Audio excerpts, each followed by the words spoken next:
Philippe Vénère, vous êtes un ancien commissaire de police, auteur d'ouvrages nombreux sur les excès de la répression routière, et non pas les excès de vitesse, excès de la répression. Je vous propose donc de nous éclairer. Quelle serait selon vous une politique de sécurité routière qui serait équilibrée? Alors je vais pour une fois c'est moi qui me mets à table. J'ai plusieurs observations à faire avant d'en arriver à quelques mesures qui peuvent être conseillées, parce que la liste n'est pas exhaustive et je pense que vous avez déjà eu suffisamment de spécialistes déjà qui ont stigmatisé secteur par secteur ce qui ne va pas. Moi finalement je vais revenir dessus sur l'aspect purement répressif, mais les causes sont toujours les mêmes.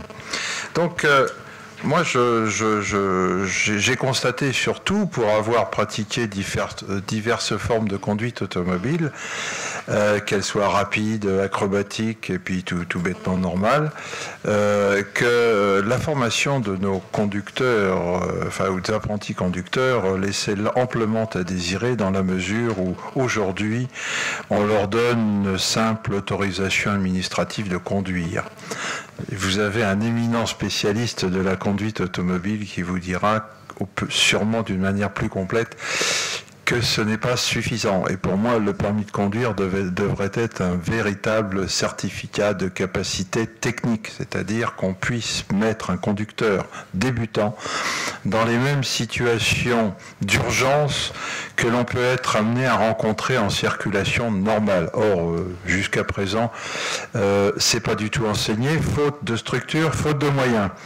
Donc là, je pense aussi que si on veut parler de sécurité routière et, disons, d'engagement de l'État dans la baisse de la mortalité routière et de l'accidentologie en général, l'État a besoin de s'engager, les collectivités locales également, parce qu'on ne peut pas tout laisser à la charge du privé.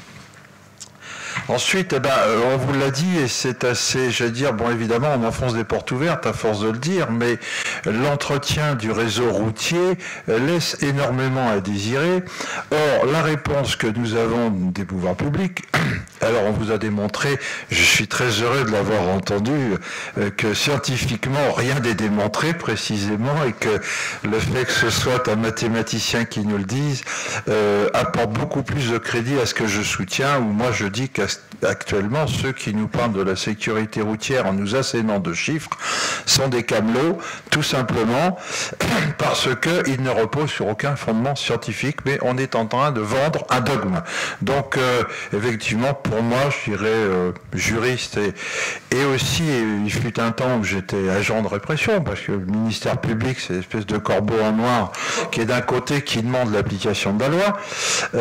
J'ai pas été habitué à ça. J'ai travaillé avec des magistrats qui m'ont appris à ce qu'était la justice, et c'est pas celle qu'on pratique aujourd'hui. Donc effectivement, l'entretien du réseau routier, on va vous dire, c'est dangereux de rouler finalement, d'une manière générale, puisqu'on ne distingue plus rien. Donc on va mettre des radars, parce que finalement, ça va faire baisser la vitesse.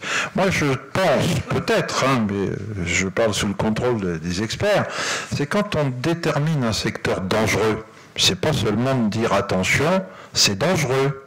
Ou comme on nous a dit, attention, trop en formation. Non, c'est d'aménager la chaussée pour qu'elle ne soit plus dangereuse.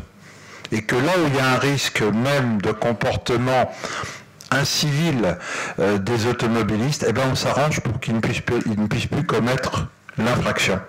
Donc le radar, à mon avis, il n'apporte pas la solution au danger. Il va seulement rapporter de l'argent, et je crois avoir largement démontré à travers, disons, ce que j'ai pu connaître et savoir, c'est que le radar ne répondait qu'à une logique purement économique.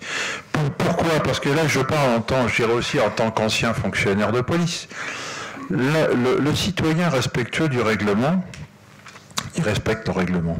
Il peut sortir un tout petit peu des clous, et l'automobiliste, la majorité des automobilistes, je tiens à le préciser, sont des gens raisonnables et responsables.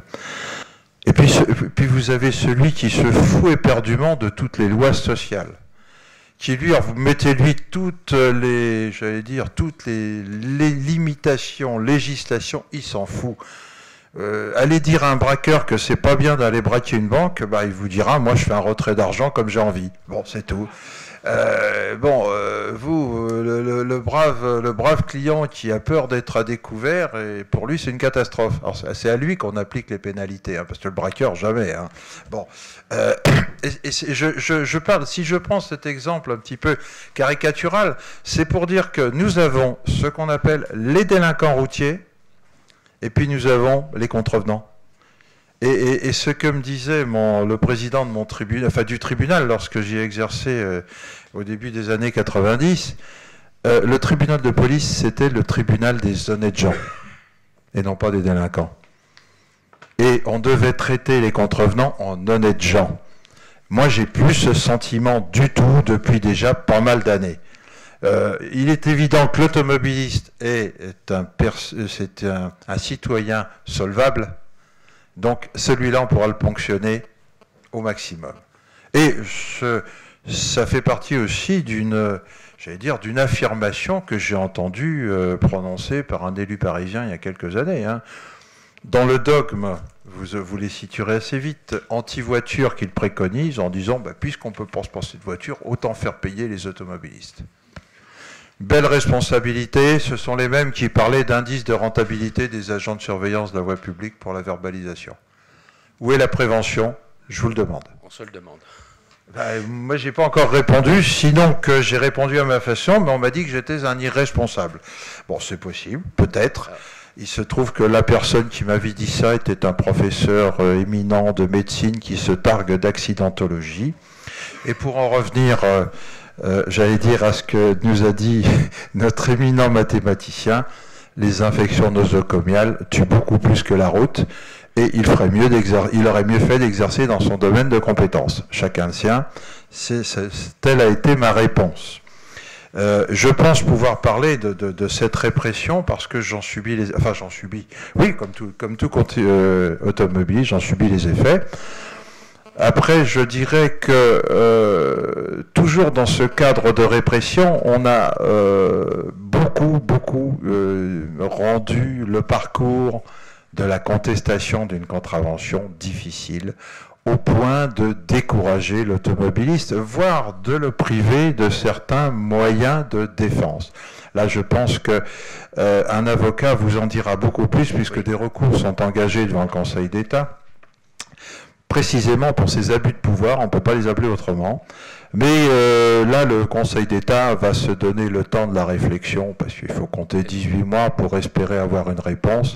J'ai cru savoir que dans certaines affaires un peu plus, disons, où le gouvernement avait un peu plus d'intérêt, le Conseil d'État se prononçait sous 48 heures. Enfin bon, apparemment, il y a des différences que juridiquement, je ne comprends pas.